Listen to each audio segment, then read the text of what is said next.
Harley Davidson M8 Softail motorcycles and belt tension. Let's get into it. Catch you inside. RevelatorAlf. Hello, welcome to RevelatorAlf. I hope you're all well in these testing times. So this quick service video is all about the belt tension and measuring the belt tension on your Harley Davidson M8 Softail in particular. Now, the reason I say in particular, because on other Harley Davidson motorcycles, the procedure might be different, and also the numbers definitely might be different. So you may have to consult the owner's manual, of course, and also the service manual. However, you may also find that there are discrepancies between the owner's manual, the official owner's manual online from Harley Davidson, the service information portal, and also from the service manuals as well. Let's just talk about the M8 Softail here. Now, I've got a Sport Glide, as you know. The way you measure the belt tension on an M8 Softail is to either have it on its side stand or level. Okay, so you level. Now, basically, all I do is put a bit of block of wood beneath the side stand pad, as it were, and just rest it up and make sure that it's level. Also, you've got to make sure that the bike is as it came out of the factory. In other words, it's got its bags on, that's fine in my case. If you haven't got bags on it, then don't put bags on it. If you've got aftermarket bags on it, well, take those off, okay? Have it as it's come out the factory, and if in my case I've got the Sport Glide, I've got bags on it, empty out the contents. Make sure that it's unladen, as they say. So you've got it upright or on its side stand, and it's unladen. You might have seen other videos where they've actually sat people on the bike as well. Don't do that, okay? That's not part of the procedure for the M8 Softail. Okay, now you've got to measure the belt tension, and you can do this in stages. And you might have heard of people say, okay, you need to find where the belt is tightest. So basically, you'll measure it at one point, and then all you do, you just wheel the bike a foot or half a meter forwards. Then you measure it again. You do it sort of 4 times, north, south, east, west, as it were. And basically, you're just trying to find a hard spot, or you're just trying to find a consistency in the readings. Okay, so you can do that. The owner's manual and the service manual, in my opinion, is very misleading, and this is one of the emails that I get, or one of the questions, most frequent questions I get in emails about belt tension and what are people measuring and how do you measure it, because it's very misleading. There are other videos out there who kind of brush over what you should be looking for and also what the measurement actually is. Let's just talk specifically about the M8 Softails. So the tolerance for an M8 Softail motorcycle for the drive belt is 3/16 to half an inch deflection of that belt when you use the special tool, and I'll show you in a moment what that is, and you're applying 10 pounds of pressure or 4.5 kilograms of pressure. Now, those of you who are in Europe, let's say around the world, who are using the metric system, you're always scratching your heads, I'm sure, about inches and pounds as opposed to millimeters, centimeters and kilos. So it's either 10 pounds of pressure or 4.5 kilos of pressure, and you're deflecting the belt up. Once you get 3/16 to half an inch deflection, or 4.7 to 12.7 millimeters of deflection from your starting point to where it gets to that point under 10 pounds of pressure or 4.5 kilos of pressure, that's what you're allowed. And it's actually, for a new belt, it allows quite a lot. It's actually quite a loose belt, and it's making it quite loose for a reason, because it wants to bed in, really. And that's all below 1,000 miles. Over 1,000 miles, then your tolerance dramatically reduces, and it's basically a half inch deflection to 9/16 deflection, or 12.7 to 14.2 millimeters. Well, 12.7 to 14.2 is 1.5 millimeters, or it's 1/16 of an inch. Okay, What does that mean? Now, if you get a ruler with inches on it, and I've got an engineering one that's got millimeters, centimeters, and inches. It's got two grades of inches, either in tenths or in eighths and sixteenths. And basically, you are looking for, I'm not sure if you can see that, and it's basically hard, just a little bit more thicker than a hair. That's it. Or thick hair, let's say. It's just 1/16. It isn't that much at all. So your tolerance when you've applied that 10 pounds of pressure of 4.5 kilos is 1.5 millimeters or 1/16. So let's just say you're riding along in the summer where everything expands on the bike. If, let's say, you've had your belt tensioned, let's say to the top figure, let's say, or the top of the mark of that 16th tolerance, then you're going to find that you're going to have a tight belt in hotter temperatures, and you might get that kind of what noise, which I've talked about in the past. If it's set to the lower edge of that 16th tolerance, then you're going to have quite a, relatively speaking, loose belt.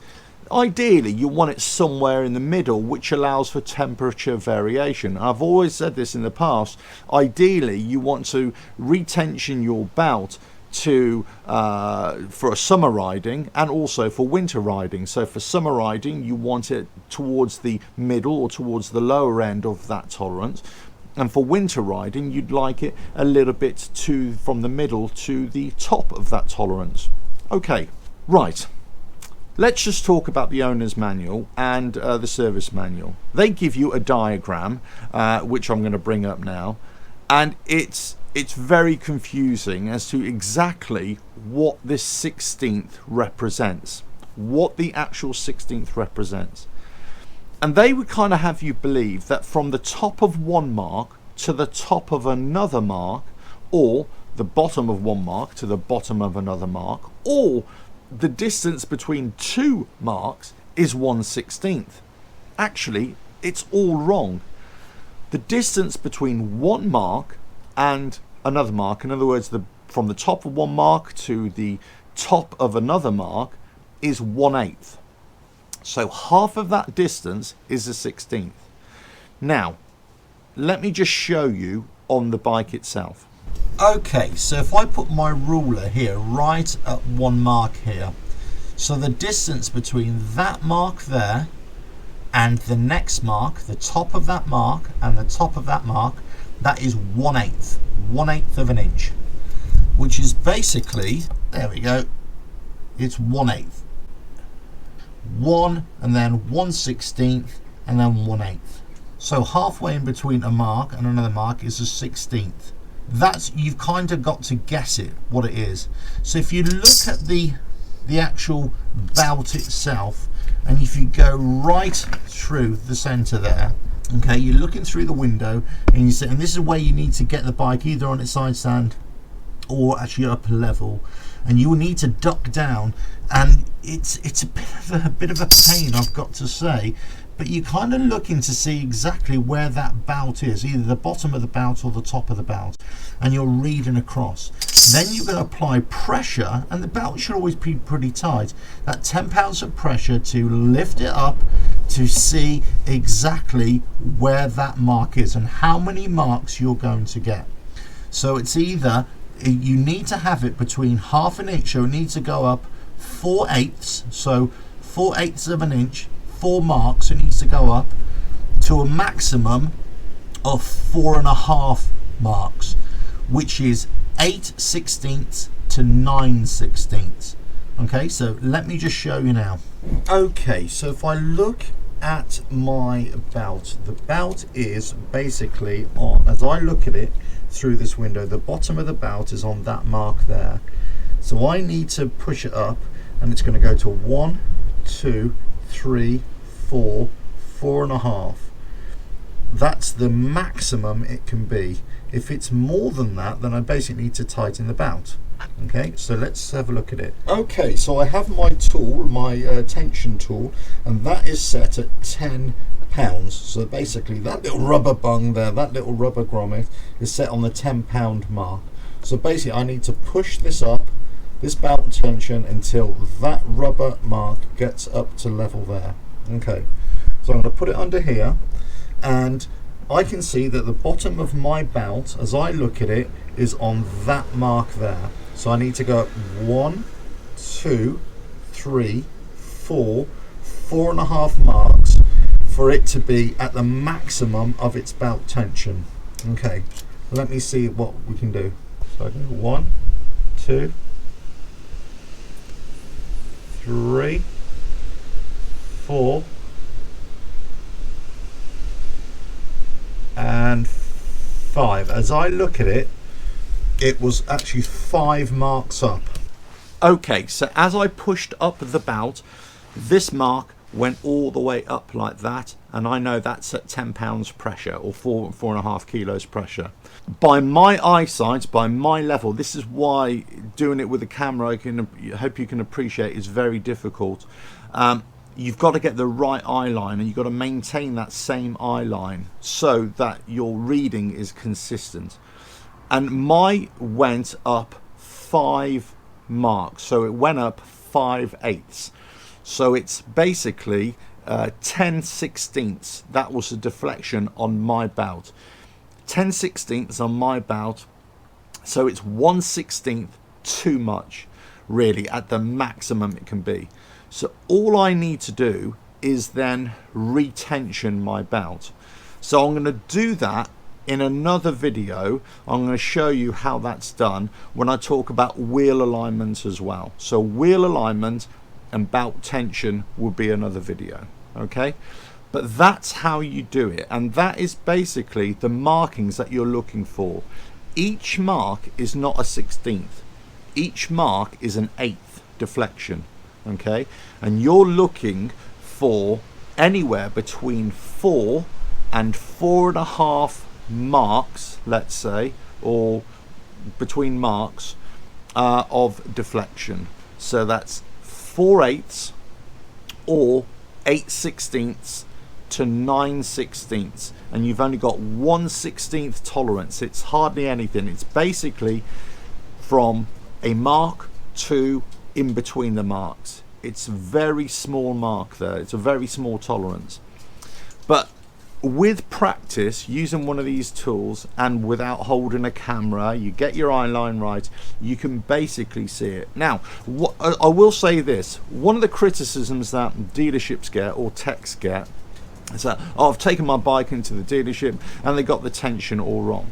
Look, I suppose all I want to say is that it's actually quite easy to get this not wrong, but not exactly right either. And also you've got to allow for temperature variation as well. So this is why doing this on a regular basis is kind of one of those service items that you really need to check. And those guys in the dealerships or the techs, it's very easy to, you know, not be applying the right pressure at exactly the right time, or your eye line is slightly different, it's slightly out.